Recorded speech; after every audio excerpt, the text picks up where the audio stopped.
Well, some more new information now on the treasure trove of documents found in that raid that took out Usama bin Laden. With accusations the White House isn't being transparent about what's in those documents. Our chief intelligence correspondent, Herridge, is live in Washington with more on this story. Catherine?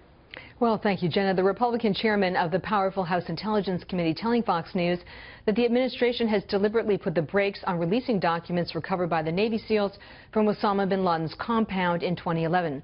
In addition to killing the al-Qaeda leader who lived in that three-story complex in Pakistan, the Navy SEALs recovered computers, thumb drives, and CDs containing letters, directives, as well as his personal thoughts. The allegation is that the documents show that bin Laden and al-Qaeda had a more significant relationship, one where the terror network was able to shield its operatives in Iran post 9/11, including bin Laden's surviving son. Bin Laden told his followers not to attack the Iranians, and I think as we begin to comb through more of these documents and they become released to the public for historians to look at, we're going to learn a lot more about bin Laden, and it's not going to be what was presented by the administration.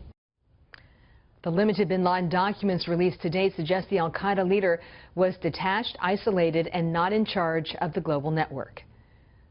The administration is slow rolling us on the release of those documents. And, originally they came out and I think released 16 or 17 documents that created a false narrative about what bin Laden was actually doing. The administration has said that it's working to release the bin Laden documents as quickly as possible and that this relationship between Iran and al-Qaeda is simply being overblown, Jenna. Interesting. Just quickly, Catherine, the only way that we've really had access to some of these documents has been in some court cases, right? So the government is trying to prosecute alleged terrorists? Court cases and then also the release through the Counterterrorism Center at West Point. But the argument is that thousands of documents were recovered from the compound, but really just a couple of dozen have been made available to the public, and that what we're seeing is really a very narrow window into his thinking, and it doesn't really speak to the fact that bin Laden was engaged at the time of his death and really in command of what had become a global network at that point, Jenna. It's very interesting. I encourage our viewers to access some of those documents if they can online. And they're very easy to read and give you a very clear picture of some of what was being discussed. Catherine, thank you very much. You're welcome.